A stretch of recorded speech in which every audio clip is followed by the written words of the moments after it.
Good afternoon. If you'll all take your seats, we'll get underway here. Welcome to Plato members, to Skirball members, and to guests at this colloquium. I am Nancy Bott, the current president of Plato, and thank you.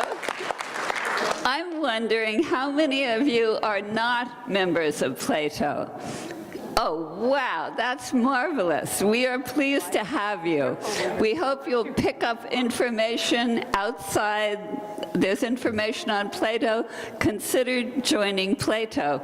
And afterwards, you may want to ask a few of the Plato members who are here questions. I'm sure anybody would be happy to tell you more about how our organization works. I am going to turn this over to Hank Sangwell, the chairman of the colloquia this year, and he is going to introduce our speaker.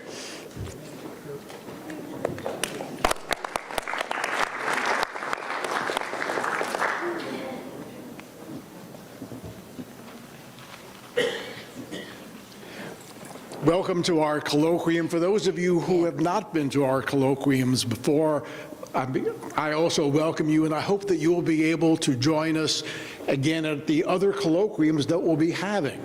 Next month, we will have Dan Schnur, who is a noted political consultant and is on the faculty of the political science department at USC, who's going to be talking about I'm sorry about that, but I could have introduced the dean of the medical school of USC, but I'm not sure who it is. However, we'll take volunteers. In January, we're going to have Mark Raymond from the Jet Propulsion Laboratory, and who is the mission director of the Dawn mission at JPL, and in March either March or May, we will have Tom Prieslak, the president and CEO of Cedars-Sinai Health System, talking about the future of American medicine. But today we have a special treat, and I know you're going to enjoy today's session. Our speaker is James Gelvin. James Gelvin is a professor of modern Middle Eastern history at the University of California, Los Angeles. Sorry, USC people. He received his BA from Columbia University, his master's in international affairs from the School of International and Public Affairs at Columbia University, and his PhD from Harvard University. Are there any universities that I've missed the people who went to? Michigan. University of Colorado. Okay. Professor Gelvin has taught at Boston College, Harvard University, MIT, and the American University in Beirut. He's a specialist in the modern social and cultural history of the Arab East, and he's the author of 5 books. The New Middle East, What Everyone Needs to Know, published by the Oxford University Press. The Arab Uprisings, What Everyone Needs to Know, published also by the Oxford University Press. The Israel Palestine Conflict, 100 Years of War. Divided Loyalties, Nationalism and Mass Politics in Syria and the Close of the Empire. And he is also, in addition to numerous other articles, the co-editor of Global Muslims in the Age of Steam and Print. In 2015, Professor Gelvin received the Middle East Studies Association's Undergraduate Education Award. It is my pleasure to introduce to you James Gelvin.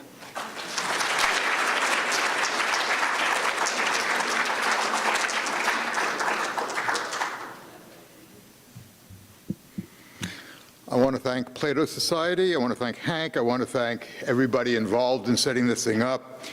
I am a great believer in extended education, considering the fact it took me 22 years to get through college and graduate school.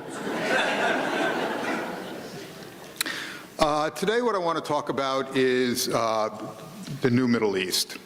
And I understand that there's going to be probably a lot of things that I'm not going to talk about. For example, recent events in Kurdistan and most recent events that have taken place in the last 2 days in Syria with ISIS.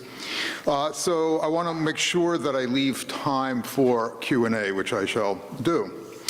Before I get started, though, we always talk about ISIS. We should know also that ISIS talks about us.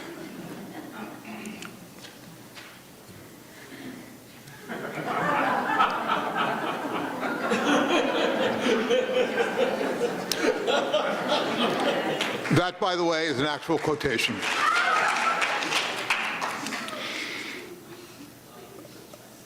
The phrase New Middle East was actually, in the current meaning, was conjured up by Condoleezza Rice in 2006. Now, 2006 was 3 years after the American invasion and occupation of Iraq. And that invasion and occupation, the aim of it was to turn Iraq, theoretically, into a thriving democratic state in the heart of the Middle East that would become an example to all the other states in the area, and kings and dictators would see the light and all of a sudden begin to move their states in the same direction.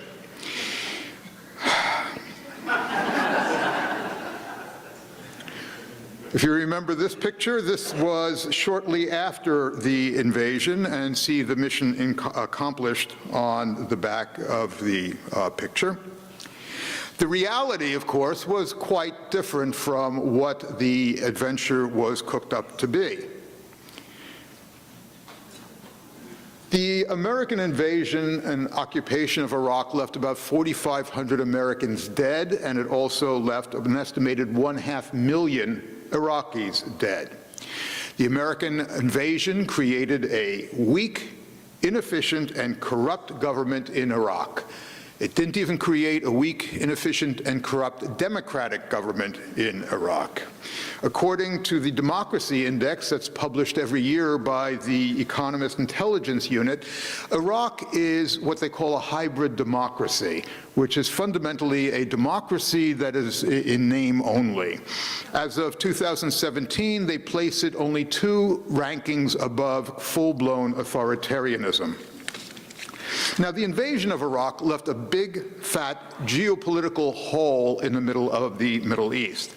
Iraq used to counterbalance Iran in the inter-Arab balance of power. Now Iraq is too weak and too divided to counterbalance much of anything. And Iran plays around in Iraqi politics with impunity. But Rice was correct in one sense. The American invasion of Iraq was one of 2 events that precipitated what might be termed a new Middle East. The other event took place 7 years later. For those of you who are weak at heart, I would recommend not looking at the next slide. On December 17th, 2010, a Tunisian produce vendor by the name of Mohamed Bouazizi burned himself to death in a small town in central Tunisia, Sidi Bouzid. Earlier in the day, a policewoman had confiscated his wares, and when he went to the municipality building to complain, he was rebuffed. He went to the market, bought some flammable liquid of some sort or another, poured it on top of himself, and lit a match. An uprising broke out in the town almost immediately, and then spread throughout Tunisia. By the time the dust had cleared, this uprising and the ones that followed on affected all but 4 of the 22 members of the Arab League.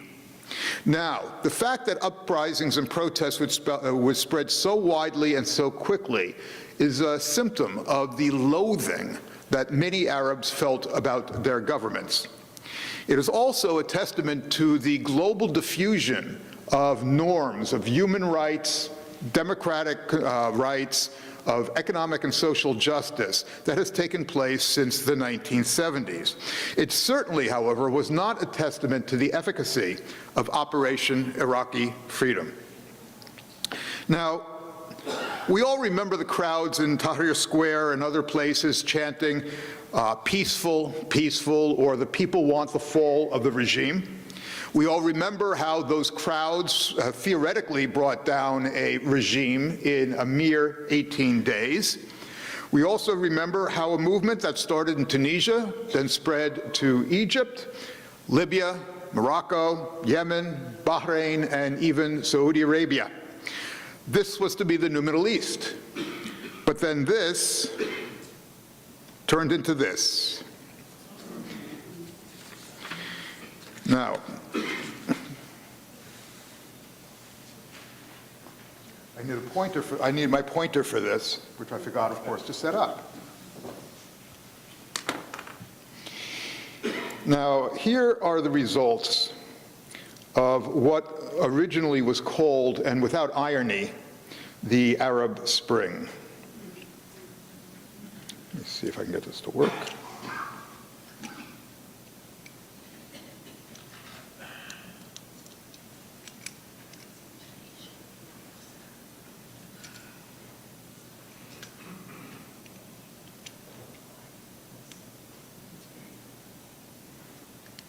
Okay.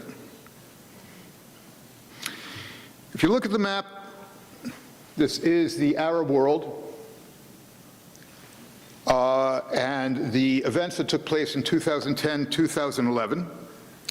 In Egypt and all of the monarchies, including Jordan and Morocco, the forces of reaction snuffed out the forces demanding change. In some places, Egypt and Bahrain, government repression went from bad to even worse. Syria's bloodbath shows no sign of abating, nor is a bloodbath taking place in Yemen,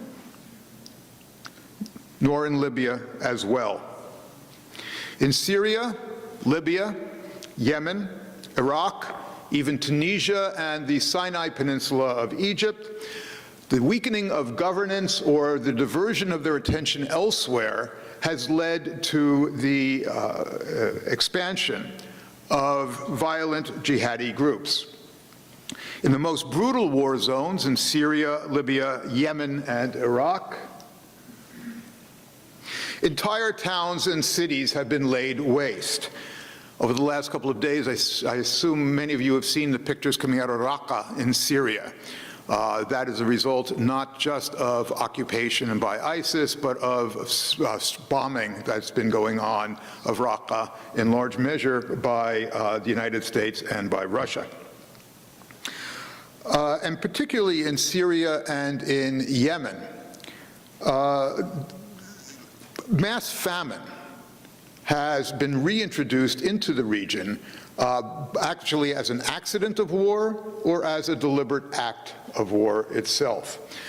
There is currently a cholera epidemic in Yemen that is threatening the lives of hundreds of thousands. Now, these are the contours of what is called the New Middle East. Now, not coincidentally, the New Middle East is also the name of my latest book. Now,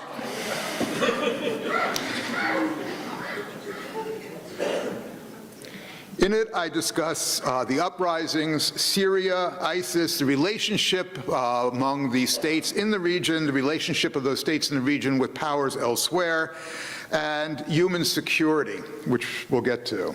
That is, when I say human security, those factors that enable life and enable life to be worth living. Good governance, education, healthcare, etc.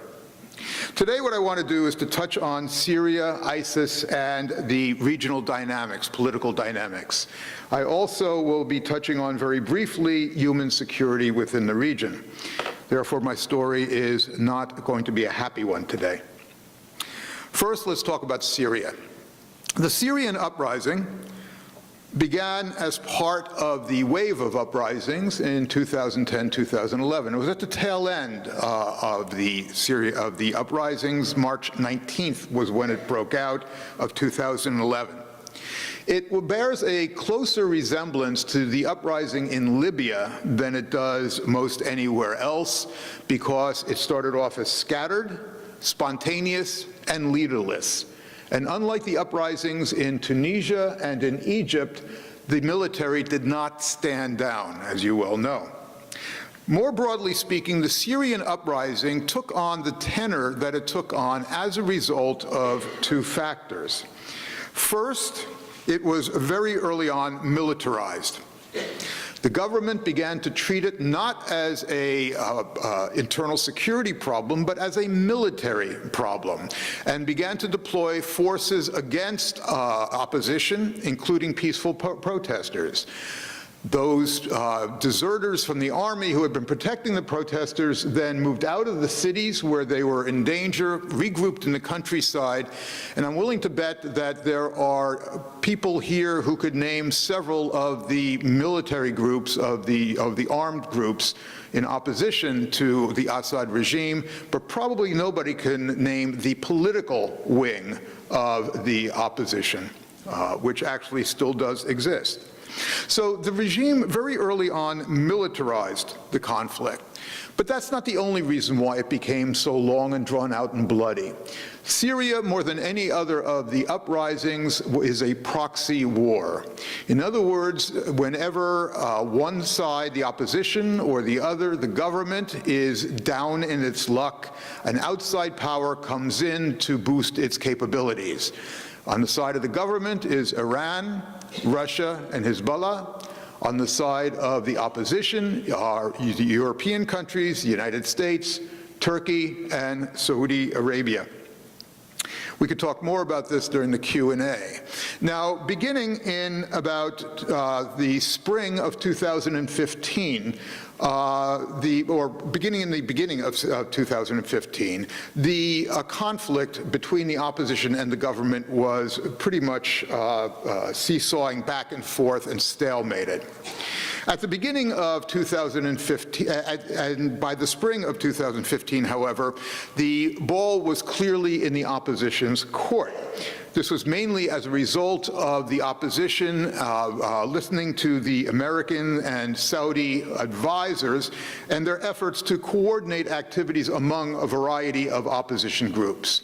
By the summer of 2015, the opposition had squeezed the government into a very narrow line of cities from Damascus in the south to Aleppo in the north and points west.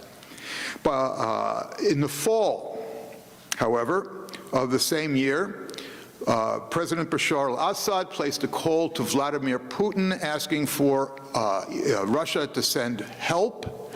Russia did that, sent its air force, along with artillery battalions and cruise missiles as well, and the Russian intervention turned the tide.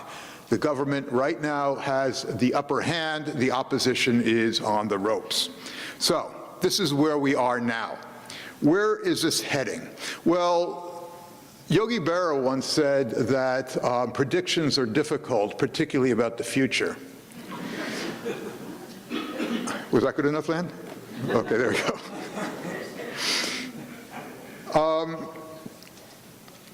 It's hard to actually stand here and say that lightning is not going to strike, because lightning very possibly can strike.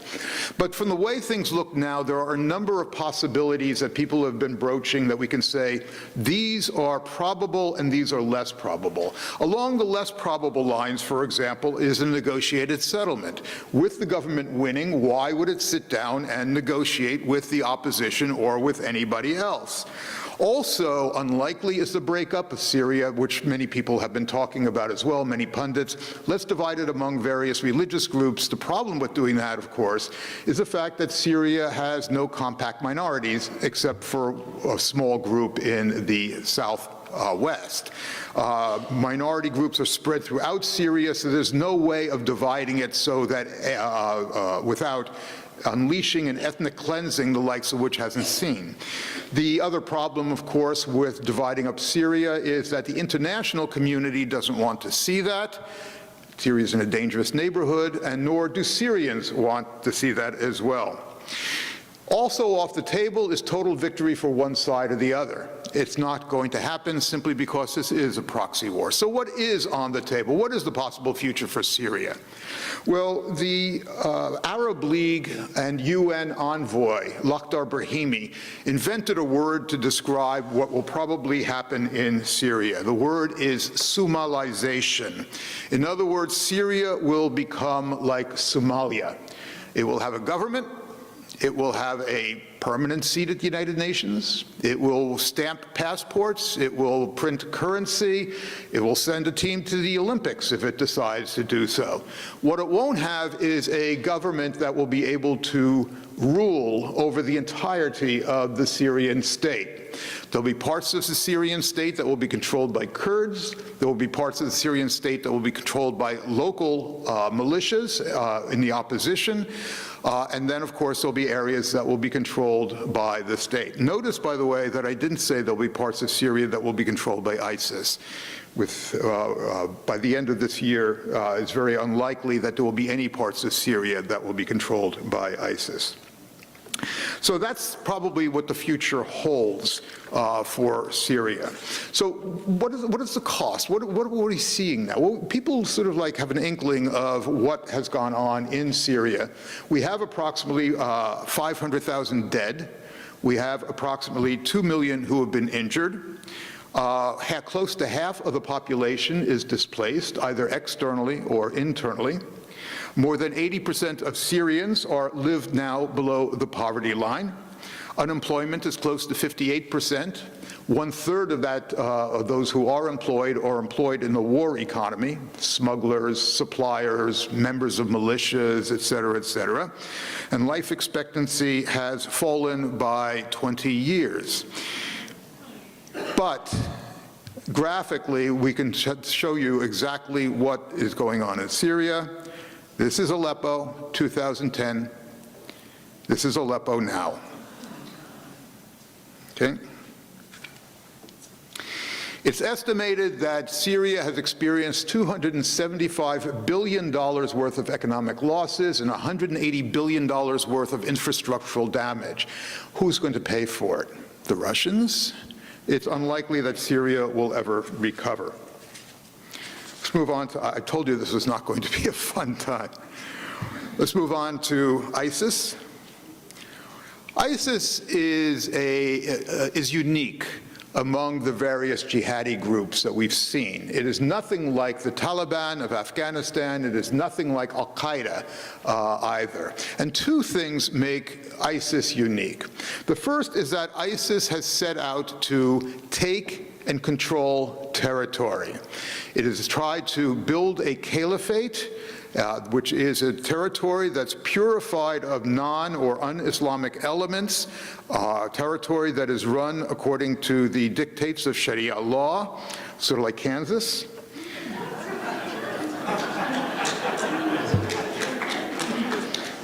It is a territory that is under the control of a caliphate, of a caliph, and we don't know whether or not there really is a caliph at this point or whether he is dead. The second reason why ISIS differs from other jihadi groups is the doctrine of takfir. Takfir. What this means is, what takfir literally means, is to pronounce people who claim to be Muslims to be, in fact, non-Muslims, because they don't believe in the same things that you believe. And if they were Muslims, they're apostates, and the crime of apostasy is punishable, according to ISIS, by death. This is exactly why Sunni ISIS has deliberately targeted Shias in its campaigns. This is exactly why the militias that are fighting right now ISIS, a whole variety of those militias made up of Shias, are acting in the same way towards ISIS members themselves. Now, in 2014, ISIS conquered a huge swath of territory. Notice how the word swath is always associated with ISIS conquering territory. A huge swath of the territory, which, as cliche has it, is as big as Belgium or as the United Kingdom. It also set up a series of areas under its control outside of Syria and Iraq, areas in which it spawned other smaller units stretching from North Africa through the Caucasus all the way to Afghanistan. You might remember the mother of all bombs that was dropped on ISIS in Afghanistan. I really never saw the rationale for that. ISIS was fighting the Taliban. Taliban was fighting ISIS. We were fighting both of them. Why would we try to get in the way of that? Anyway, since that time, since its major expansion, and by the way, you know, it was like the same thing with the Japanese during World War II, that all these people are 7 feet tall and they're vicious killers and they're the meanest gang in town until they're not anymore. ISIS won the battles that it won very early on because the Iraqi army crumbled. They threw down their weapons and they ran away. The reason why the Iraqi army crumbled is because of the level of corruption within the military and the fact that within the ranks of the military, there was very little loyalty to the government of Nouri al-Maliki of Iraq. So it wasn't that ISIS won a huge amount of territory. It's that the Syrians, who were involved in their own problems, and the Iraqis lost that territory. Anyway, since it won the territory, ISIS has proved itself totally inept at governing. It never attracted into the caliphate the people necessary to keep an electrical grid running or to run a hospital. And it has also been largely rolled back as a result of campaigns waged by an American-led coalition, by Kurds, by local forces, and by Russian and Syrian government forces.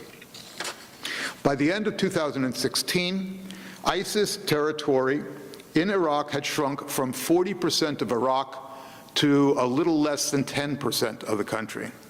And since the beginning of 2017, the Islamic State's holdings in Syria have shrunk by about 70%. That statistic, by the way, comes from before yesterday, and so therefore now we can throw Raqqa into the column. Raqqa, of course, is the Sacramento of the ISIS state, the capital, just as Los Angeles being Los Angeles of California. Mosul was the largest of the cities that ISIS had taken. So what do we do now? Where is this going in terms of ISIS? Well, like Syria, there's been a number of projections about what will happen once the caliphate disappears. Some people have predicted that ISIS will go underground and then emerge at some point in the future. The problem with that prediction is that it doesn't regard the unique set of circumstances that gave rise to ISIS in the first place. We weren't looking for it, for example, so it had a lot of time to gestate. Remember Barack Obama's comment that ISIS was the JV team of the jihadi movement. So that's one possibility that I think that we should throw out, that ISIS will go underground and then reemerge as a fixed unit. The other possibility is that ISIS will set up shop elsewhere. But the problem, of course, is that most of the affiliates that ISIS had have been shut down. And the reason for that is that ISIS does not play well with others. You either have to join ISIS, or ISIS will make war on you. So therefore, for example, a lot of the jihadi movements that are pre-existing, Al-Qaeda, for example, or various other ones, the Shabab in Somalia, those groups either split and half of them went to ISIS and the other stayed outside, or are actually fighting ISIS itself. In Algeria, the rule of thumb is that the government was responsible for destroying ISIS, but in other places, for example, in Afghanistan, it looks like other jihadi movements are going to be responsible for destroying ISIS. So what will happen with ISIS? Well, there are three scenarios that are possible. First scenario is that ISIS fighters will continue to wage an insurgency in Syria, much like the Taliban has done against the United States in Afghanistan. The problem with that, of course, is that waging an insurgency is a far cry from establishing a caliphate. The goals of the Taliban are a far cry from the goals of ISIS. So whether or not members will actually be satisfied with waging an insurgency is something that remains to be seen. Also, there's another possibility that ISIS fighters will simply give up or move on to other criminal enterprises. There are the true believers in ISIS, of course, who joined in order to actually construct a caliphate. But those true believers might be so disheartened by the end of the caliphate that they will just leave ISIS and try to go back to their previous lives. For those who joined out of sheer thuggishness, or for the thrill of it, they might move on to more profitable and less dangerous criminal enterprises. The fifth scenario is that former fighters and freelancers will continue their attacks globally, or at least for a period of time. And the reason why I say at least for a period of time is that ISIS has a very powerful propaganda machine, or had a very powerful propaganda machine. Now, of course, our propaganda machine is hopelessly broken with the taking of the cities and the killing of so many ISIS commanders, so that at the present time it doesn't look like they're going to be able to propagate more propaganda to propagate more fighters to join them. But in the meantime, of course, there are freelancers who will possibly join them. The world, after all, is not lacking in gullible and disturbed individuals. The term that's often used for these people are lone wolves. The Rand Corporation doesn't like to use the term because they think that this glamorizes these people. So instead of lone wolves, they call these people flaming bananas. Nobody wants to be a flaming banana. People want to be lone wolves. It's perfectly feasible that these sort of things will continue, at least into the intermediate future, these sort of attacks. And most of the attacks that have taken place in the United States, if you notice, were not really ordered by ISIS. There were people who pledged allegiance to ISIS in the immediate run-up to their terrorist attack. They pull off the terrorist attack, and then ISIS claims credit for it. But it's important to note that it's probably not going to last for a long time. And it's not just a propaganda problem. The problem is this. The problem is that high-risk movements, such as ISIS, that attempt to realize the unrealizable, have a very short shelf life. People, after a while, say, why are we doing this anymore when we cannot possibly accomplish what we seek to accomplish? There is precedent for this in world history. The precedent is the international anarchist movement of the late 19th, early 20th century that waged a campaign of terror throughout the world, actually.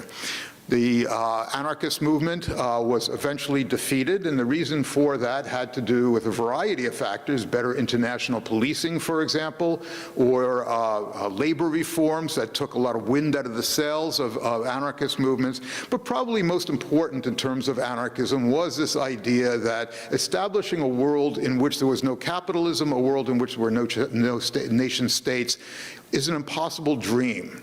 And how many times are people going to sacrifice their lives trying to realize that impossible dream? Let's switch over to regional dynamics. The defining element of the region today is the confrontation between Saudi Arabia and Iran. Since the Arab uprisings of 2010, Saudi Arabia and Iran have been on opposite sides of a number of conflicts. We've talked about Syria, for example, but Syria is not the only one. The Saudis have accused Iran of meddling in Bahrain, for example, and in Yemen right now. They have used military force to prop up governments in both states. Saudi Arabia also opposes Qatar,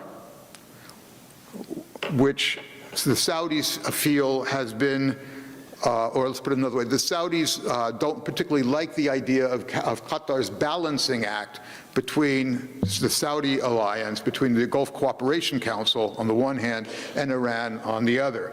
Qatar, of course, finds itself between two, you know that joke about where does a 900-pound gorilla sit?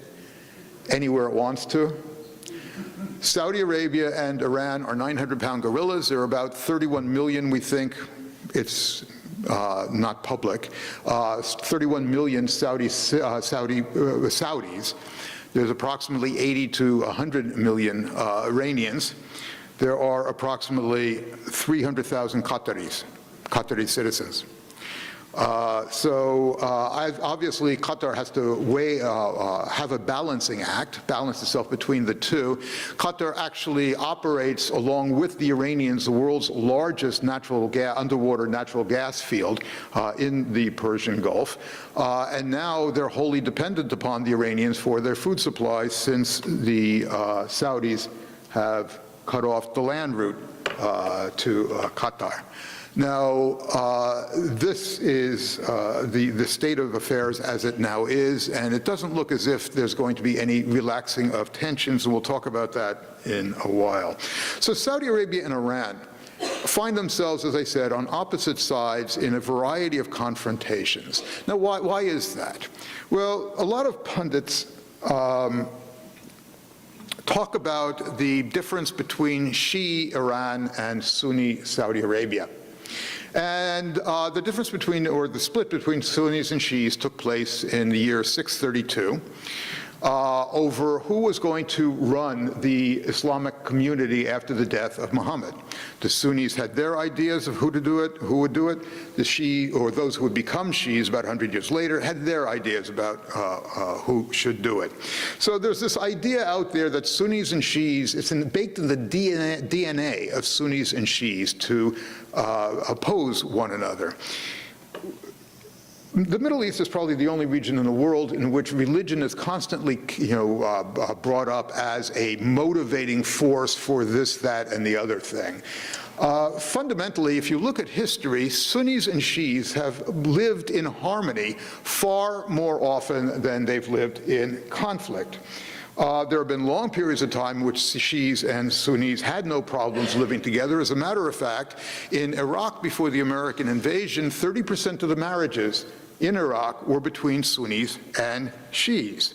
And lest we forget the twin pillars, as we called them, to defend the American interests in the Persian Gulf before 1979 were Saudi Arabia and Iran, working side by side. It was only after the Islamic Revolution that Iran came into confrontation with the United States and with Saudi Arabia.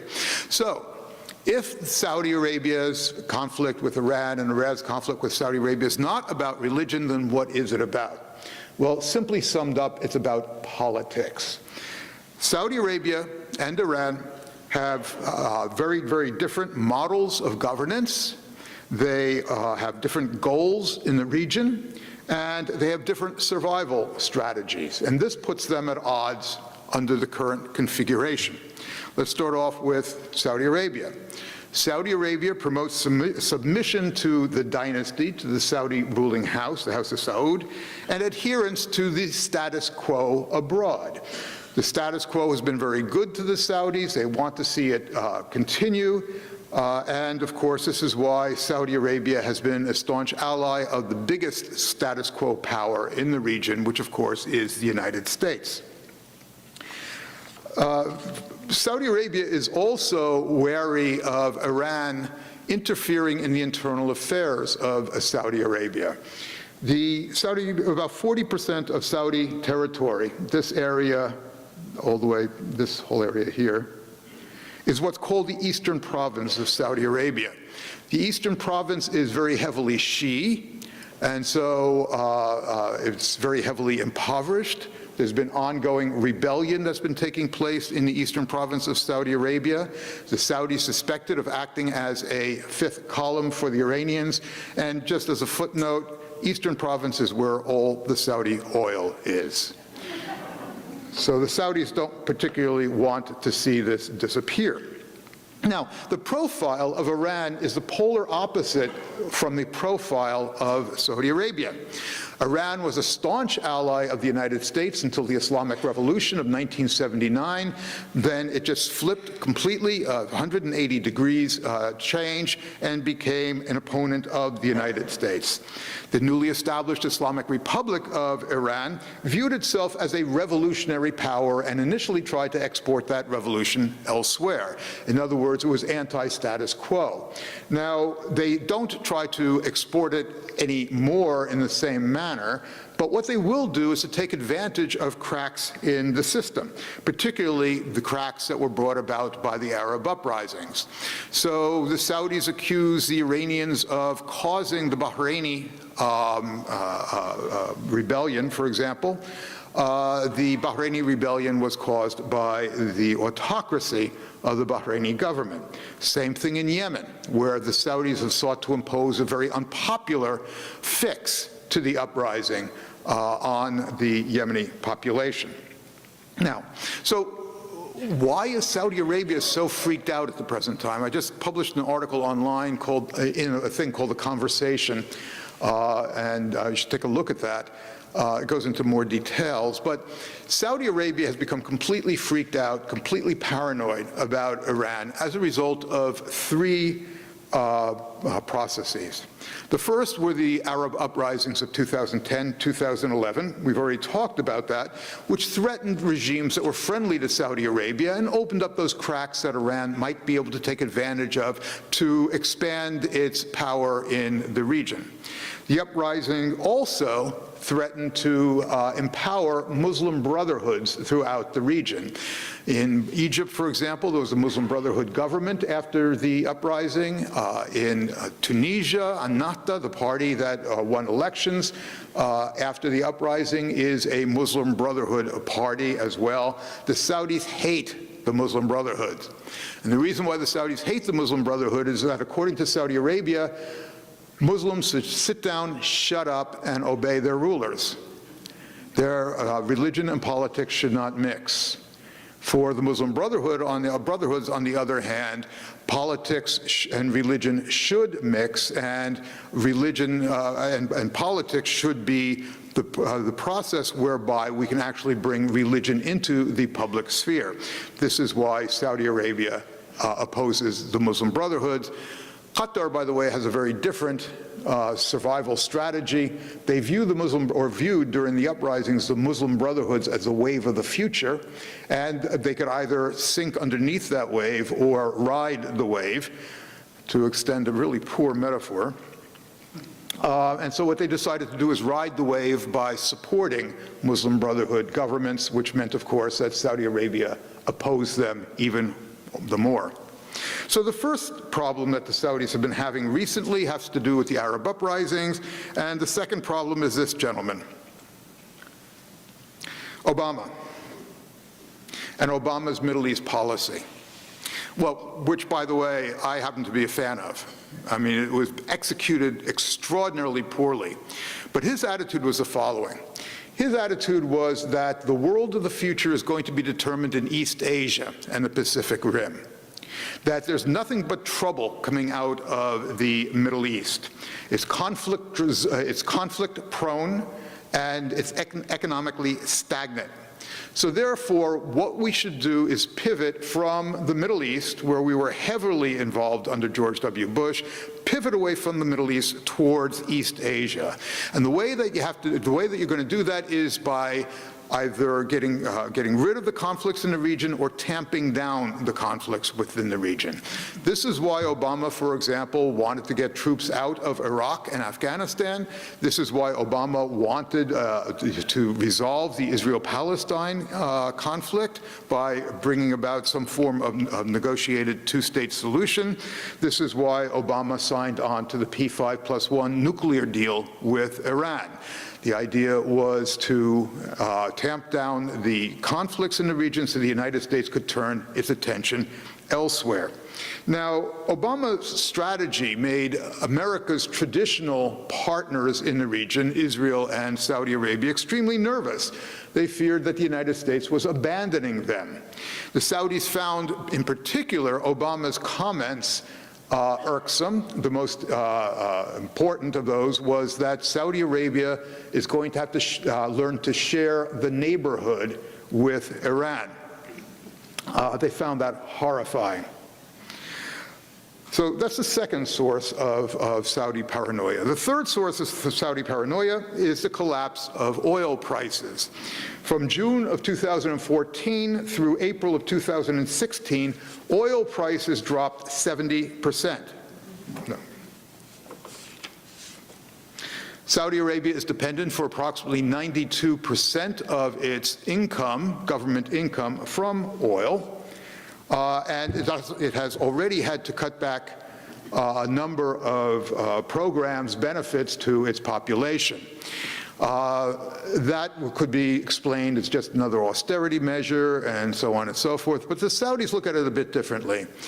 When the uprisings were spreading throughout the Arab world, and uprisings began on the streets of Riyadh with those social networking kids, and more seriously in the eastern provinces where Shiis, the Saudi Arabians promised its population $130 billion of grants in everything from loan repayments to subsidies for rent to a whole variety of things as well.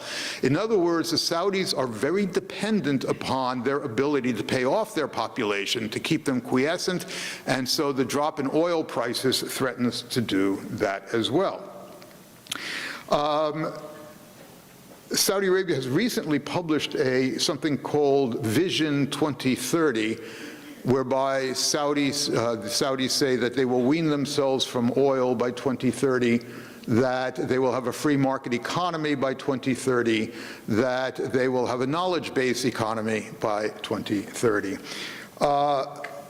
This is not likely to happen. Don't buy shares of Saudi Aramco, because we don't know. I mean, this is one of the least transparent governments on earth, so we don't really know how much Saudi Aramco is being used now as a piggy bank for the royal family. But it's very difficult to instill an entrepreneurial ethic in a population in which women make up only 22% of the workforce, and that the guest workers, mainly South Asians, do almost all of the heavy lifting. And I mean that literally. The other thing to watch out for is this. You're going to hear a lot about how MBS is a reformer. Mohammed bin Salman is a reformer. He's the one who's pushing this stuff. He's the one who was behind the idea of women driving, for example, which happened last month. This is, you know, this sort of like rhetoric that we have. Now, first of all, he's also responsible for the Yemen war. And he's also responsible for booting Qatar out of the Gulf Cooperation Council. But just as important, what you should do is, when you go home, Google the name of your favorite Arab king or dictator, and then the word reformer. They're all reformers. Bashar al-Assad was a reformer when he took over in 2000. Okay. Now, there is one reason further that Saudi Arabia will continue its collision course with Iran, and that reason is Donald Trump. Trump has made American foreign policy a wholly owned subsidiary of Saudi Arabia. And I'm not exaggerating here. The Saudis are the ones who are pretty much calling the shots. Trump is convinced that the biggest problem in the Middle East is terrorism. And he's also convinced that the biggest purveyor of terrorism is Saudi Arabia. Is Iran. Sorry. I'm getting ahead of my story here, because the punchline of all this is the fact that the Soviet Union spent about $7 billion spreading communism from propaganda from 1917 till the collapse of the Soviet Union in '89. Since 1973, Saudi Arabia has spent $100 billion spreading the noxious doctrine of Wahhabism. Wahhabism is the governing ideology of Saudi Arabia. It is the ideology that, is, what do they call it, a gateway drug to jihadi terrorism. In other words, just like marijuana was purported to be a gateway drug to harder drugs, with me, actually, it was. I didn't get off on marijuana, so I went immediately to harder drugs. It's the same way Wahhabi Islam is the gateway drug to jihadi Islam. I mean, the doctrines are virtually the same. The only difference is you take that next step towards jihadism. The biggest purveyor of terrorism in the Middle East is undoubtedly Saudi Arabia. Now, when I said that Iran is not the biggest problem, and terrorism certainly is not the biggest problem that the Middle East faces, what is? And the biggest problem is the one that doesn't make it onto the 24-hour news cycle. It's not as sexy as the Syrian war. It's not even as sexy as the Yemeni war. And that's human security. As I said, human security is the basis of what it takes to make human beings able to live, and not only able to live, but live well. It lacks the immediacy of the other problems, but it is far more important. So let me give you my top 10 list of the problems that are facing the region. This is what I think we really have to be looking at in the future. Violence, bad governance, refugees and internally displaced peoples. The Middle East has more internally displaced people than any other region on earth. There are 263,000 IDPs, internally displaced people, in Palestine, 417,000 in Libya, upwards of 1.2 million in Turkey, mainly as a result of the recent war against the Kurds, 2.8 million IDPs in Yemen, and more than 4 million internally displaced people in Iraq. Number 4, poor economic performance. Number 5, isolation from the global economy. Two aspects of that. Number 1, the Middle East is the least globalized region of the world, save for sub-Saharan Africa. That's number 1. And I forgot what number 2 was. Poor economic performance, meaning, of course, that there's only 2 exports that come out of the Middle East: oil and unemployed youth. Population pressures. In 1980, the population of the Middle East was 289 million. Now it's 510 million. They can't have services that were built in the 50s and 60s, educational services, healthcare services, et cetera, that were built for that number of people, expand by about a factor of 2. Poor healthcare and educational services. You can't build a good education-based economy without good education. There is very bad education throughout the Middle East. Of the 300 top universities in the world, only 1 exists in the Arab Middle East. There's a reason for that. If you ask most college professors, what are you teaching when you teach your stuff? I teach modern Middle East. I'm not really teaching modern Middle East. I'm teaching critical thinking, In the social sciences, humanities, particularly in hard sciences, that's what you're teaching, critical thinking, teaching people how to think, so that when they leave that classroom, what they could do is apply that elsewhere. That's the last thing that the government of Saudi Arabia wants its students to do, is to think critical in other spheres outside of the classroom. Most education in the Middle East, in the Arab Middle East at least, is rote learning. Poor health care and educational services, we spoke about that. That's as a factor of population increase and neoliberal economic policies. Poverty and malnutrition. This is exacerbated by war, which means, of course, that in war zones, you're going to end up having more poor people, more undernourished people. As of 2014, 38% of Gazans, 54% of Yemenis, more than 85% of Syrians lived in poverty. Food insecurity. The Middle East imports more of its food than any other region on earth. And that is, at this point, it's very tenuous as a result of climate change, the effects of political instability, war, and other factors as they spread throughout the region.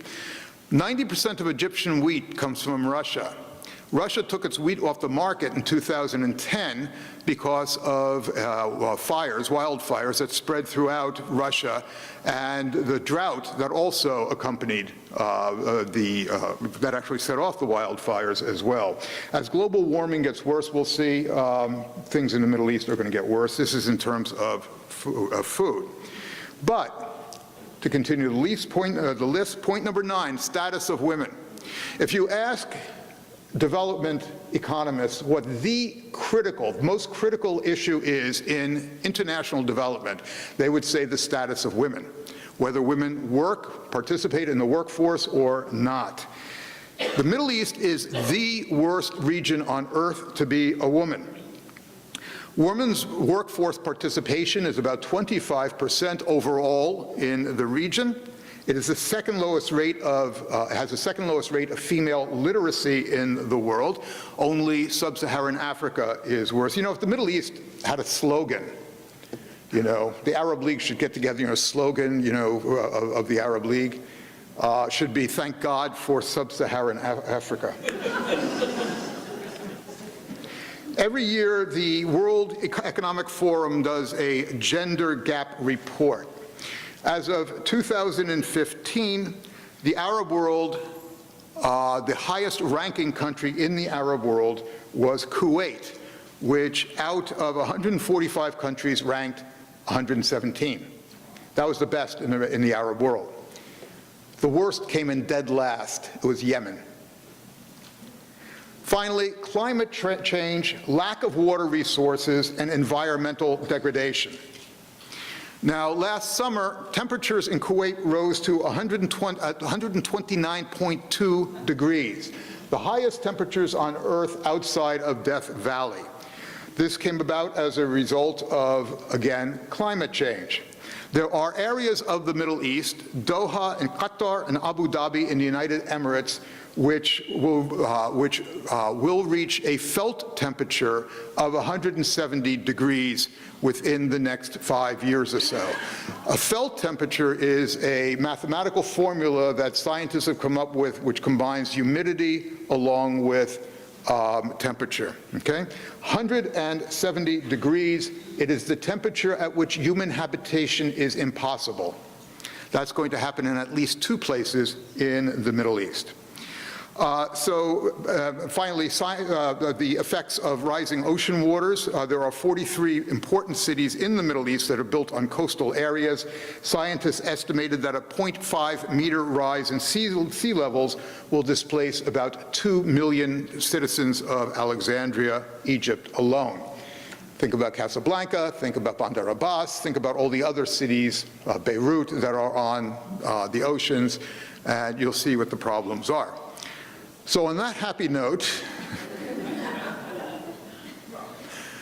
the last chapter of my book was on human security. I got to tell you, and I was writing it over the summer, and it was last summer, and I would get up, I would write, and I would do research for the next day's writing, and I tell you, by the time I got finished writing, I was ready to cut my wrists every morning. It's just really awful. But there is something that you can do. These are my 2 favorite charities in the dealing with the Middle East. The first one is the International Rescue Committee. It's an A+ charity. Look it up.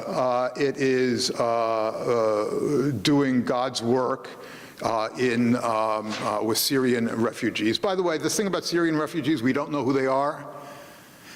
Can you think of a more bureaucratic organization than the United Nations? I mean, we know exactly who these people are because the United Nations is taking care of the camps. They're the ones who do it. They record everything. Half are women. About 30% are children under 11. These are people we should fear. In one camp alone in Greece, 85% of the adults in that camp had high school or higher education. These are the people who are fleeing. This is the reason why Syria will never be put back together again, and this is also a reason why we should take advantage of Syria's losses, I think. The other one, the other charity here is Scholars at Risk. What we do is bring scholars who are at risk over to the United States to teach at American universities. At this point, there are two places in particular in the Middle East where it's dangerous to be a scholar: Egypt and Turkey.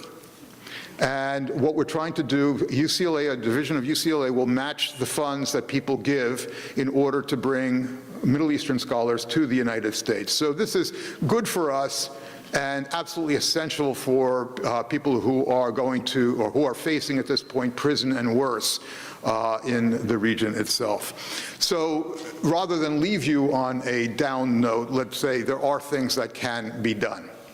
So I'll open up to questions.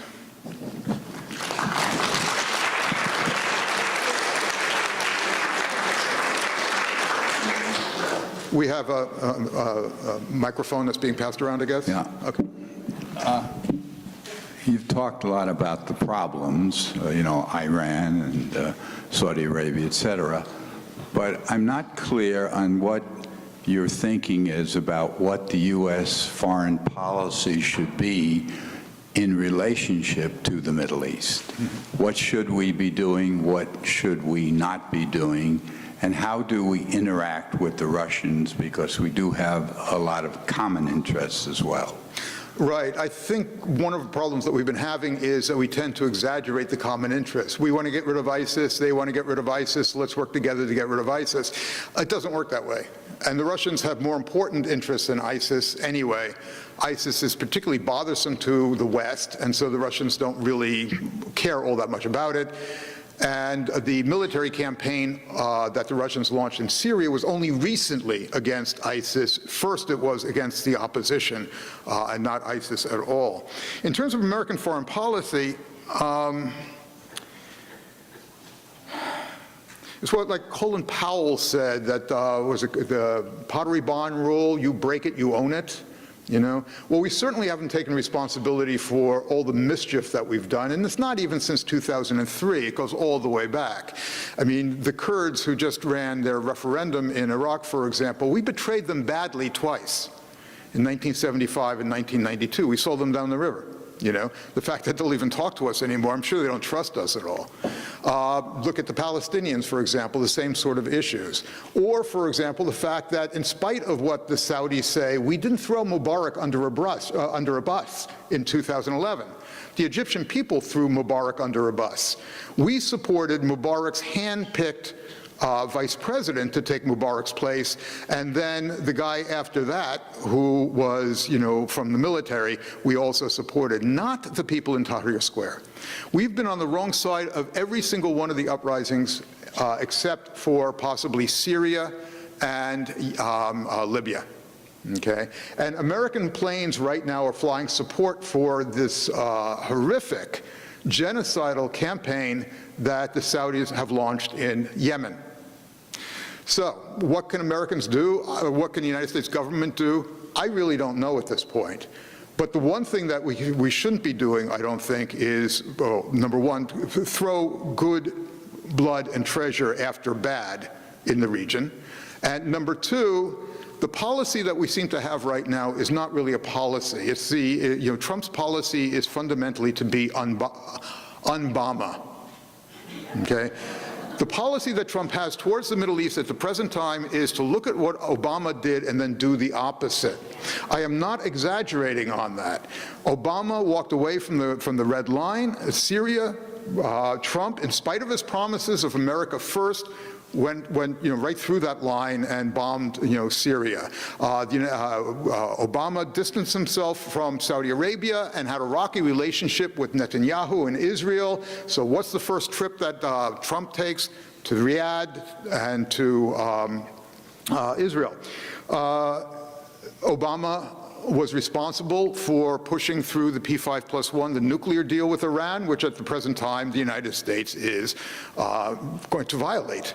It's not in violation yet, but pretty soon will be in violation. Once we're in violation, by the way, the Iranians dropping out will not be in violation of the deal. So this is where we have it right now. You know, in answer to your question, as I said, I thought that Obama's idea about trying to arrange for some sort of balance within the region was a good idea. The execution was very sloppy, and the other problem, of course, is that he ran against the two biggest foreign policy lobbies in Washington, D.C., which is the Israel lobby and the oil lobby, which were working in tandem on a whole variety of issues. So I really don't see much of what we could do right now, frankly. Thank you. Would you, two quick ones. First of all, your website to follow current writings you may have. You mentioned doing an essay or something recently. And secondly, Wahhabism here at the mosques in Los Angeles, if you could comment about that. Thank you. Okay, two things. Number one,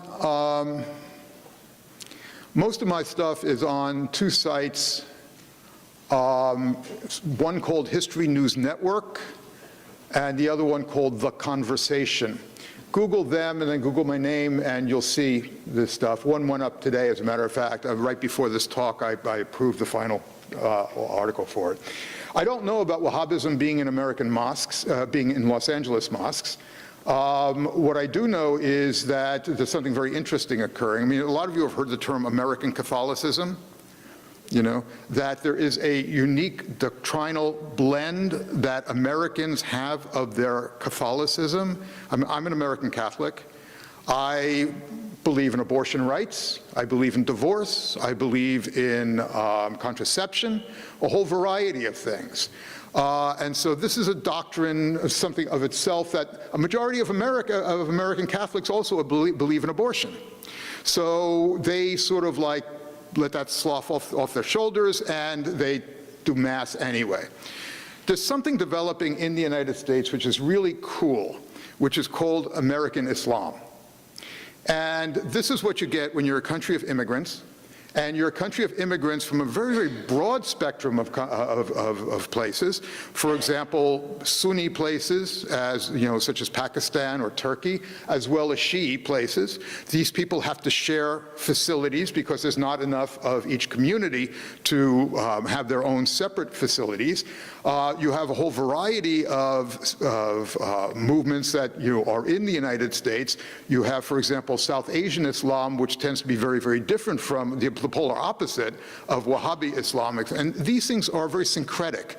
They're rubbing up against each other in the United States. American Islam is extraordinarily dynamic. You know, it has to be for its own survival. And so, you know, the idea of CARE, for example, the Committee on American Islamic Relations and that sort of stuff, that these people are, you know, affiliated with terrorists or this, that, and the other thing. It's really not the case in the case of the United States. That American Islam is something very, very different from what we see in many other places. Over here, please. Professor, I ask you this question with my deepest respect. I was very uncomfortable when you showed us the map of the Middle East. I looked and looked and looked, and I saw only Palestine, not Israel. May I ask why? Because the map was not of the Middle East. The map was of the Arab Middle East. Arab Middle East. Well, then why? Oh, I see. Yeah. And Palestine is recognized as a member of the Arab League, which is what this is basically of. So, by the way, you're not the first person, so don't feel bad, you're not the first person to make that mistake. So. Read the directions. I'd be very interested in your thoughts on the future of Turkey. The future of Turkey.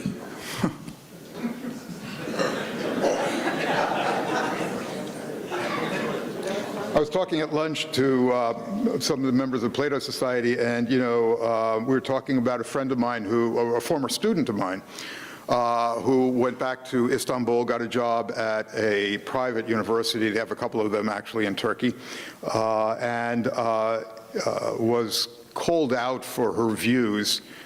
She is half Kurdish, and my partner and I were talking about adopting her, making her into an American citizen. She actually went to a conference in Germany, and now she's seeking asylum there. The future of Turkey is fairly bleak. We used to talk about the Turkish example. Remember that at the beginning of the Arab uprisings? The Turkish example of how to mix democracy and Islam. Okay? Well, of course it has nothing to do with Islam being undemocratic or being democratic or anything like that. I mean, when I was growing up, we all knew that Catholic countries could not be democratic, right? Because you have all these dictatorships in Spain and Portugal and Latin America, and so it was like that. And you have counterexamples as well. I mean, Indonesia, for example, and Turkey until this guy, Erdogan. Erdogan is transforming Turkey into a populist right-wing state, and he is capable of doing that now with impunity, since the only check on his power had been the military, which at this point, after the attempted coup d'etat, has been defanged. I think what's going on now, the particular problem that we're having with Turkey, I don't know if you've read the papers, but Americans can't get visas to Turkey, and Turks can't get visas to Americans, Turks can't get visas to the United States. The problem, is there's a shallow answer and a deep answer to that. The shallow answer is that the Turkish government arrested an embassy staffer in Istanbul. A consulate staffer in Istanbul, at which point, the Americans closed down their consul functions in Istanbul, and then the Turks closed down their consul functions here in the United States. That's going to be resolved. The big issue behind it, although, is this guy Gelvin, who is living in Pennsylvania, who is considered to be an existential threat to the Erdogan government. They used to be best of buddies, they used to work hand in glove, but for the last couple of years or so, Erdogan sees him as somebody who's plotting against the government, trying to burrow from within through the police forces, security services, the army, the schools, et cetera, which is why he's decapitating all branches of not only the deep state, but also of the media, of educational system, and that sort of stuff as well. That, unfortunately, is the Turkish future.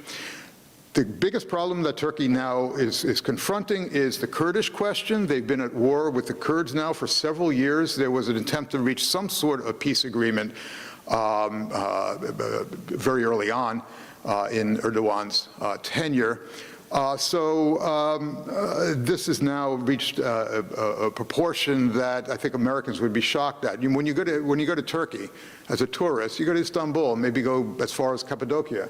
You don't go to Gaziantep and all these other places on the southeast, which is Kurdish territory, but towns have been laid waste. And the government has been forced to move to provincial capitals simply because they didn't believe that they were secure enough. So you have a full-scale war going on in Turkey right now between the government and 20% of its population.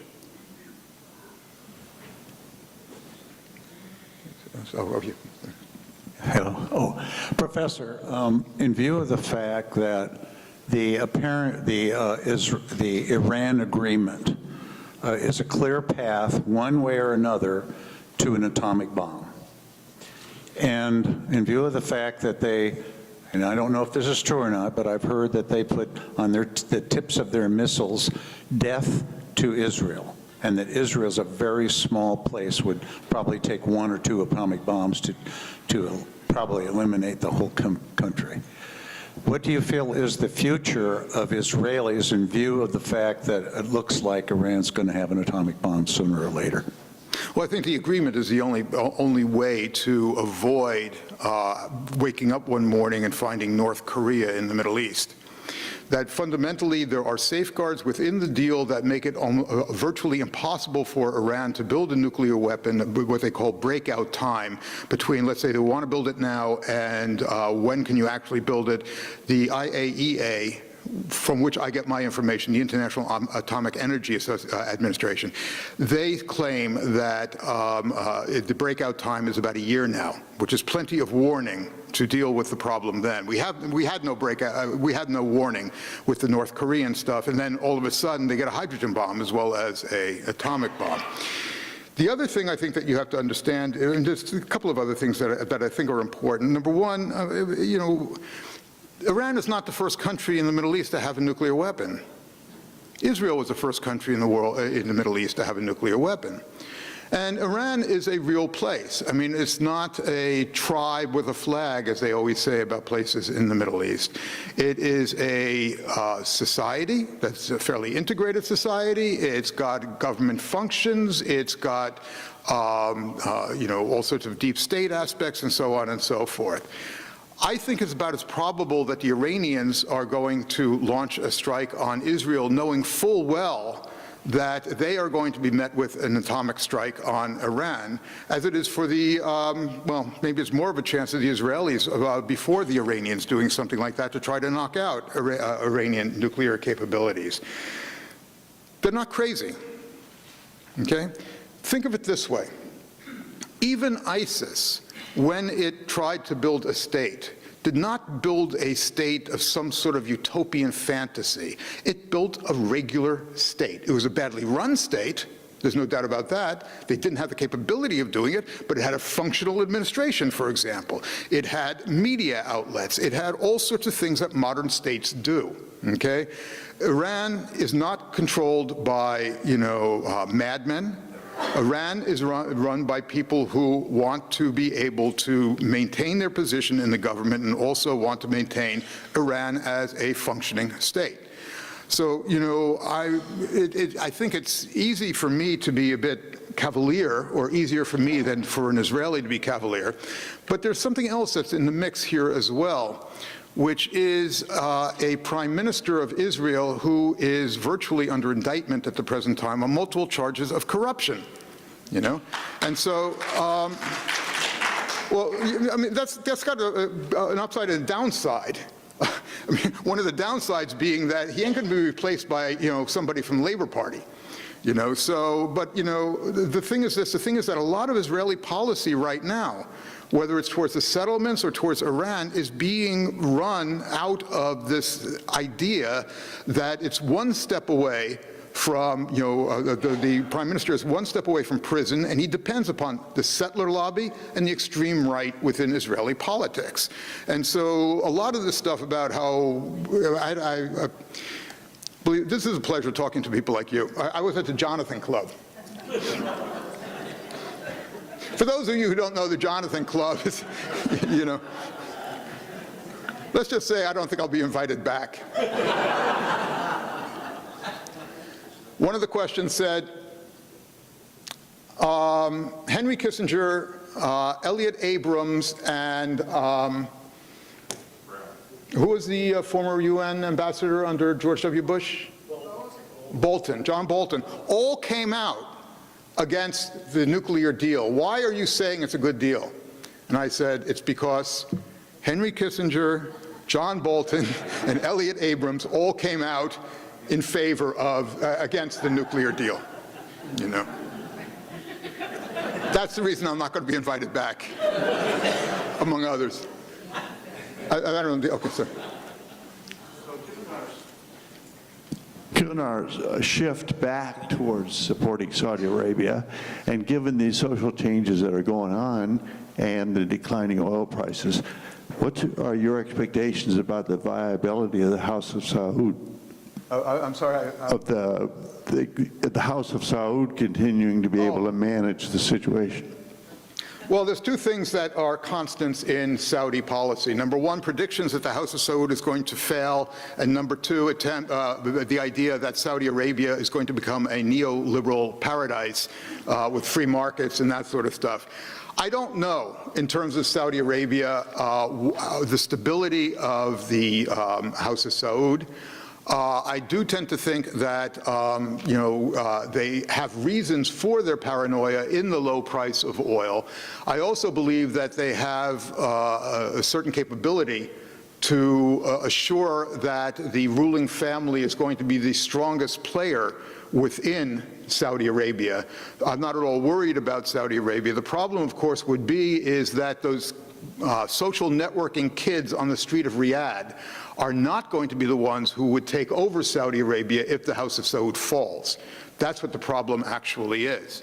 So, you know, the same thing that happened in Egypt and various other places as well. You have these people out on the street. They decide that they're not going to become a real political party. They don't enter into politics. They're going to become a tendency, as my Egyptian friends called it. And what happens? The military is able to just shut them out completely and then jail them. So there's very little chance that Saudi Arabia in the near future, and I know this stuff, you know, what people always say, well, they've got a strong youth population, and these people want to open Saudi society up, young people, and you've got social networks, and you have this, and you have that, and so on and so forth. One does not lead to the other, okay? Governments have this capability to shut this stuff down simply because there is actually no shame in Middle Eastern governments. And we see that in Syria in particular, that the government will do any level of violence against their own population in order to stay in power. I think it's reasonable to say, it's arguable that we have more in common in this country, long term at least, with Iran than we do with Saudi Arabia. Is it rational, reasonable to shift our foreign policy more toward Iran? And when are we going to downgrade our relationship with Saudi Arabia, with whom we have very, very little in common? I don't think that's the only choice, though, available, okay? Let's assume that, you know, Iran and the United States are implacable foes. I can't think of two implacable foes than the United States and the Soviet Union during the 1970s, okay? Now, the United States had a policy of détente with the Soviet Union, and that policy was not that we're going to you know, embrace each other and sing kumbaya. That policy was we have real differences, but we have real dangers here as well. And so what we want to do is to somehow make it so that those real dangers don't boil over. And that's what détente was actually all about. I think that what Obama was attempting to do when he said Saudi Arabia should learn to share the neighborhood with Iran is saying, look, you know, there are these real problems that we have with Iran, but we really have to be able to sit down with Iran. There is no solution in Syria without Iranian involvement. There is no solution in Lebanon without Iranian involvement. It's just, that's the case. There is no solution in the Qatar crisis without Iranian involvement.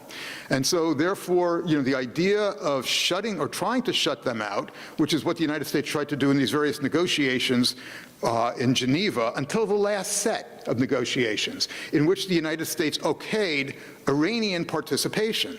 And why did we do that? Because the Iranians can deliver. If they're at the bargaining table, they can deliver, you know, the people on the ground. If they're outside, there's an old Saudi saying, actually, which is appropriate, it's better to have a camel inside your tent pissing out than a camel outside your tent pissing in.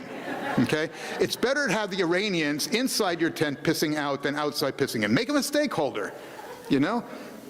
We're not going to get 100%, they're not going to get 100%, but fundamentally it's going to be like the P5+1 talks. You're going to end up with something there.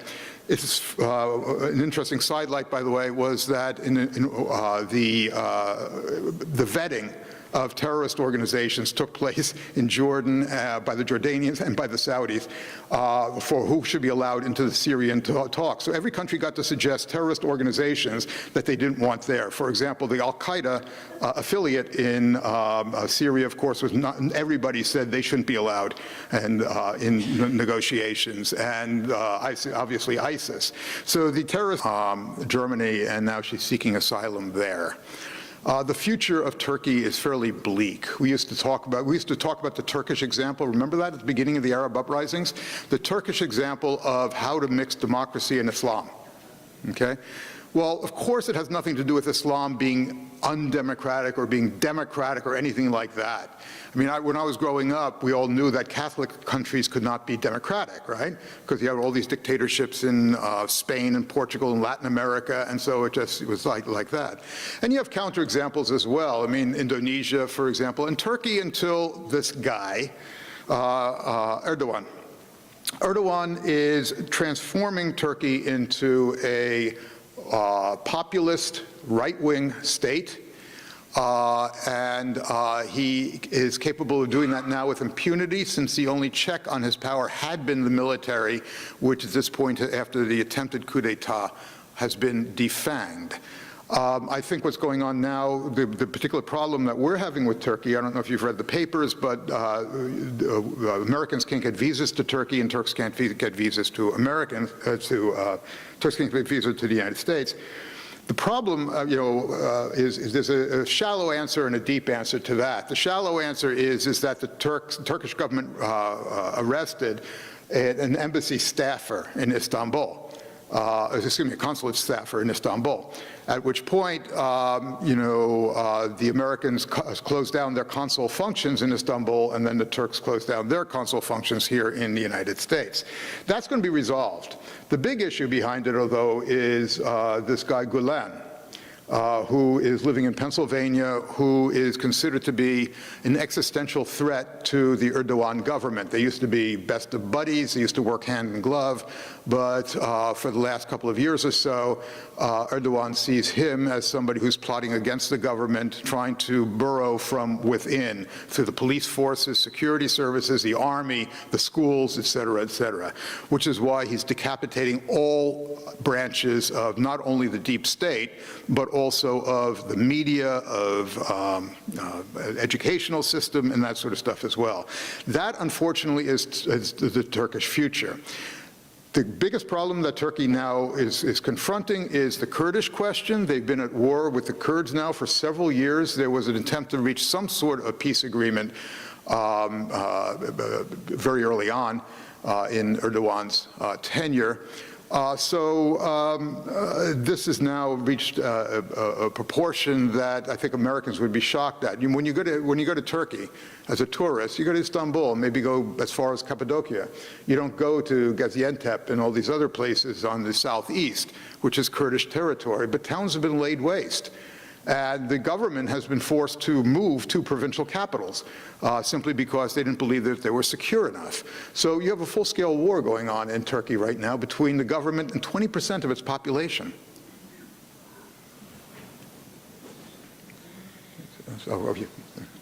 Hello. Professor, in view of the fact that the Iran agreement is a clear path, one way or another, to an atomic bomb. And in view of the fact that they, and I don't know if this is true or not, but I've heard that they put on the tips of their missiles, death to Israel, and that Israel's a very small place, would probably take 1 or 2 atomic bombs to probably eliminate the whole country. What do you feel is the future of Israelis in view of the fact that it looks like Iran's going to have an atomic bomb sooner or later? Well, I think the agreement is the only way to avoid waking up one morning and finding North Korea in the Middle East. That fundamentally there are safeguards within the deal that make it virtually impossible for Iran to build a nuclear weapon, what they call breakout time, between, let's say, they want to build it now and when can you actually build it. The IAEA, from which I get my information, the International Atomic Energy Administration, they claim that the breakout time is about a year now, which is plenty of warning to deal with the problem then. We had no warning with the North Korean stuff, and then all of a sudden they get a hydrogen bomb as well as an atomic bomb. The other thing I think that you have to understand, and just a couple of other things that I think are important. Number one, Iran is not the first country in the Middle East to have a nuclear weapon. Israel was the first country in the world, in the Middle East, to have a nuclear weapon. And Iran is a real place. I mean, it's not a tribe with a flag, as they always say about places in the Middle East. It is a society that's a fairly integrated society. It's got government functions. It's got all sorts of deep state aspects and so on and so forth. I think it's about as probable that the Iranians are going to launch a strike on Israel, knowing full well that they are going to be met with an atomic strike on Iran, as it is for the, maybe it's more of a chance of the Israelis before the Iranians doing something like that to try to knock out Iranian nuclear capabilities. They're not crazy, okay? Think of it this way. Even ISIS, when it tried to build a state, did not build a state of some sort of utopian fantasy. It built a regular state. It was a badly run state. There's no doubt about that. They didn't have the capability of doing it, but it had a functional administration, for example. It had media outlets. It had all sorts of things that modern states do, okay?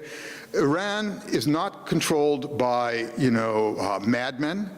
Iran is run by people who want to be able to maintain their position in the government and also want to maintain Iran as a functioning state. So, I think it's easy for me to be a bit cavalier, or easier for me than for an Israeli to be cavalier. But there's something else that's in the mix here as well, which is a prime minister of Israel who is virtually under indictment at the present time on multiple charges of corruption, And so, that's got an upside and a downside. I mean, one of the downsides being that he ain't going to be replaced by, somebody from the Labor Party. The thing is this, the thing is that a lot of Israeli policy right now, whether it's towards the settlements or towards Iran, is being run out of this idea that it's one step away from, the prime minister is one step away from prison, and he depends upon the settler lobby and the extreme right within Israeli politics. And so a lot of this stuff about how, this is a pleasure talking to people like you. I was at the Jonathan Club. For those of you who don't know the Jonathan Club, let's just say I don't think I'll be invited back. One of the questions said, Henry Kissinger, Elliot Abrams, and who was the former UN ambassador under George W. Bush?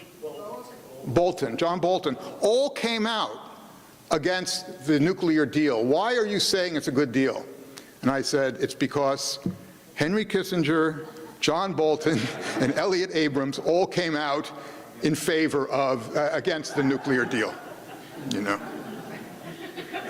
That's the reason I'm not going to be invited back, among others. I don't know, okay, sir. Given our shift back towards supporting Saudi Arabia, and given the social changes that are going on and the declining oil prices, what are your expectations about the viability of the House of Saud? I'm sorry. Of the House of Saud continuing to be able to manage the situation?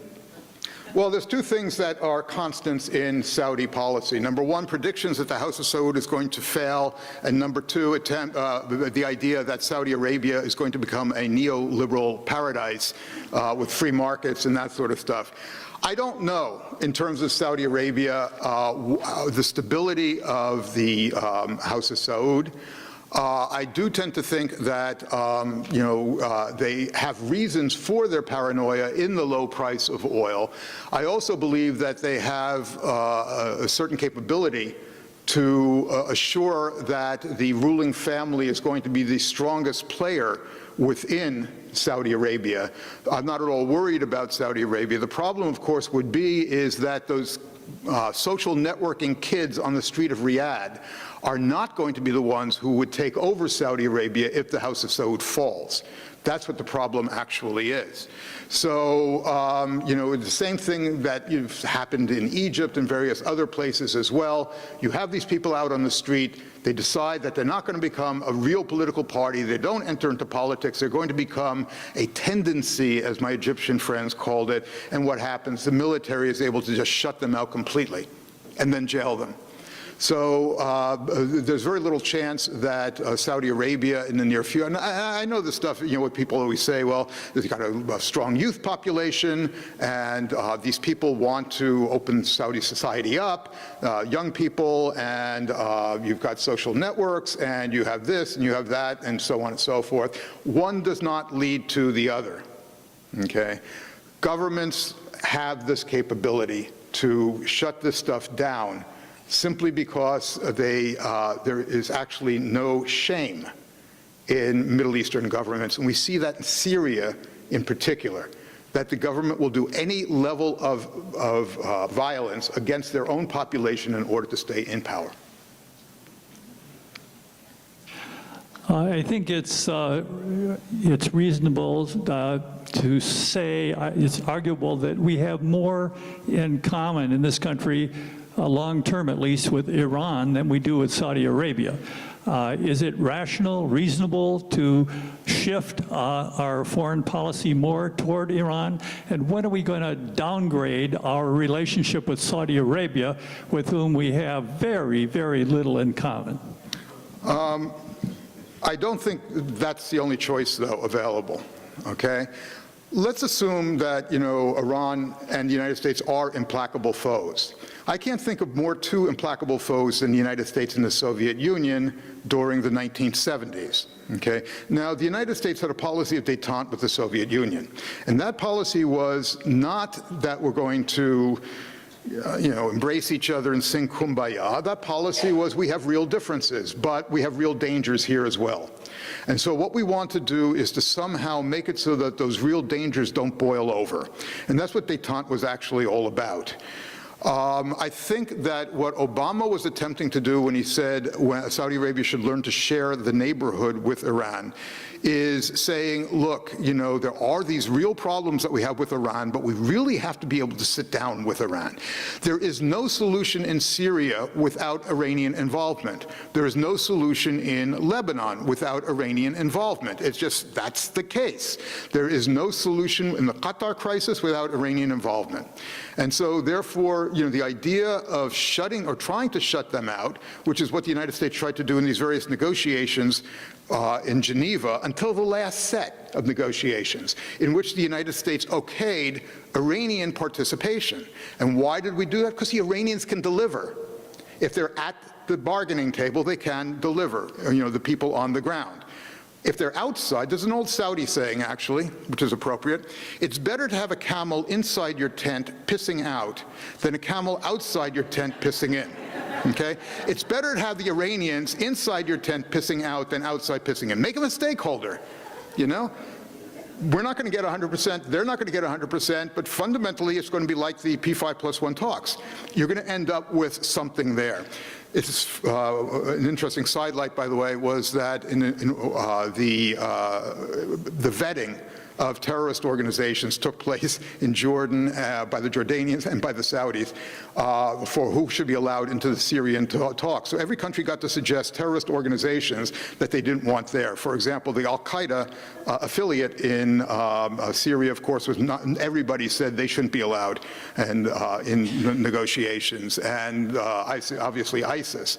So the terrorist organizations, the Iranians had their own list of terrorist organizations, leading off with the CIA.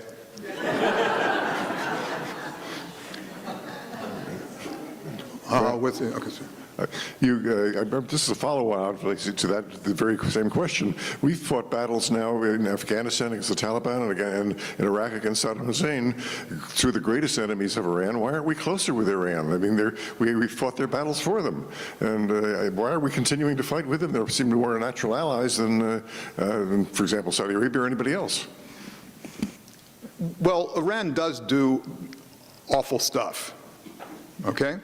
So it's not more of a question, and I will stick by my position before, which is the fact that, you know, at a certain point, we started off with ping pong, and then we had cultural exchanges, and then we ended up with full diplomatic relations with the Red Chinese, for example. That would never happen.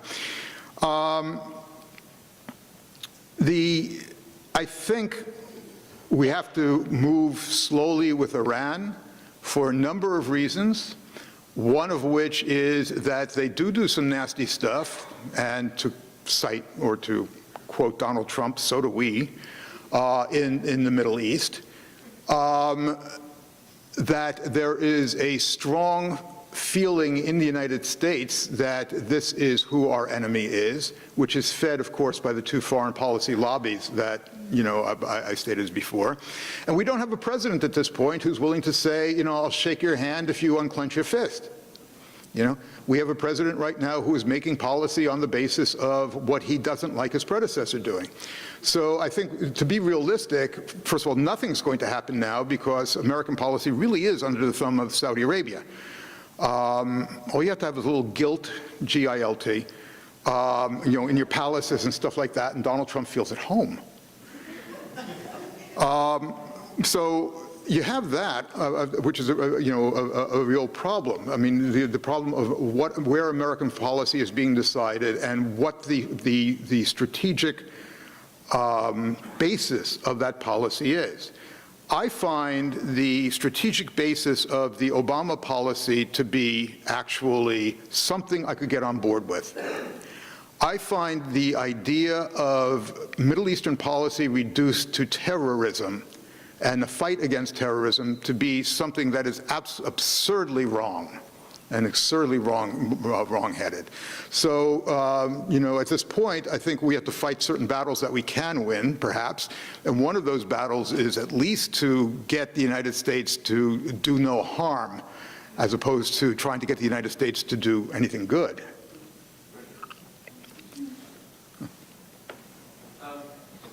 Simplistically, and this may be non-possible. Could you speak up?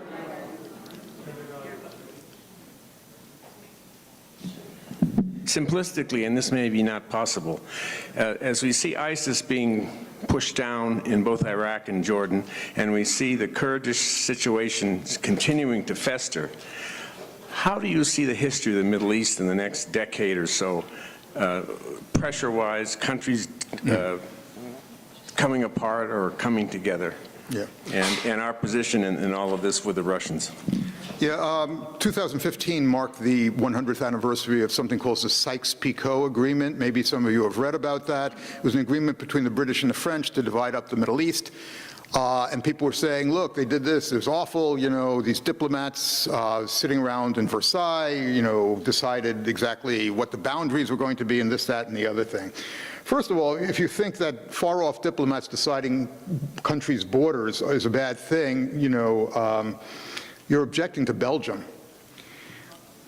in which the exact same thing happened. But the other thing is that Sykes-Picot never went through, you know? And fundamentally, what you have now are states that are states. They're not tribes with flags, as the cliche has it. They're not about to burst apart.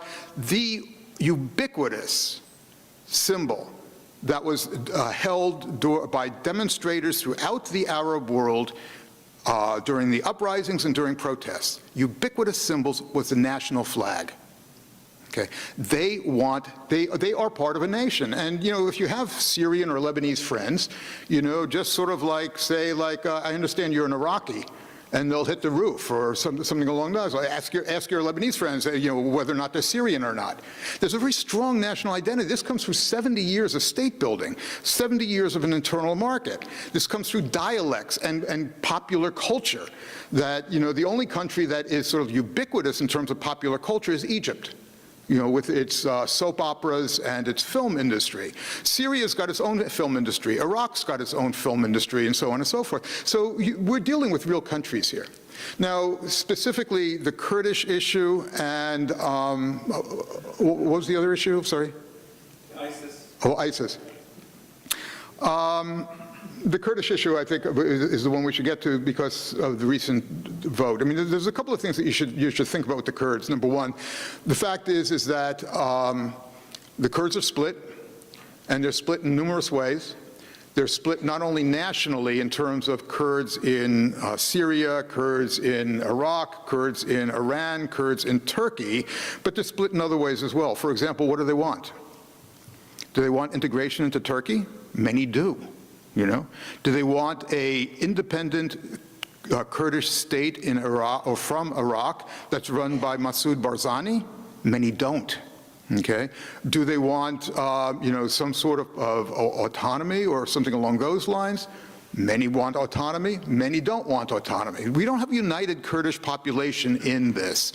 And many people stayed at home rather than vote in the recent referendum in Iraqi Kurdistan simply because they didn't want the old players who want to stay in power, hang on to power, you know, to be able to manipulate this national ideal that so many actually do hold dear.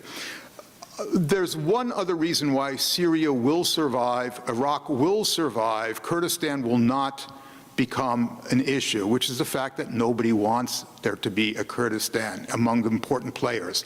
Nobody wants Syria to fall apart.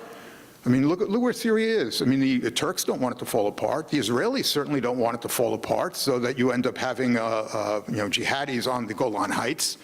So the Americans certainly don't want any of these places to fall apart because we like the status quo. It's been very good to us. You know? So you have every important player saying that we start off with the idea of the state system continuing.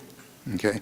And then what you're going to end up with is, with populations that are committed to those states on that side, you're going to have a minority of a population that's going to want to secede or to set up their own state. Now, I'm not saying that these states are going to govern the entirety of their populations or that they're going to govern any of their populations well. They've already demonstrated the fact they're incapable of that.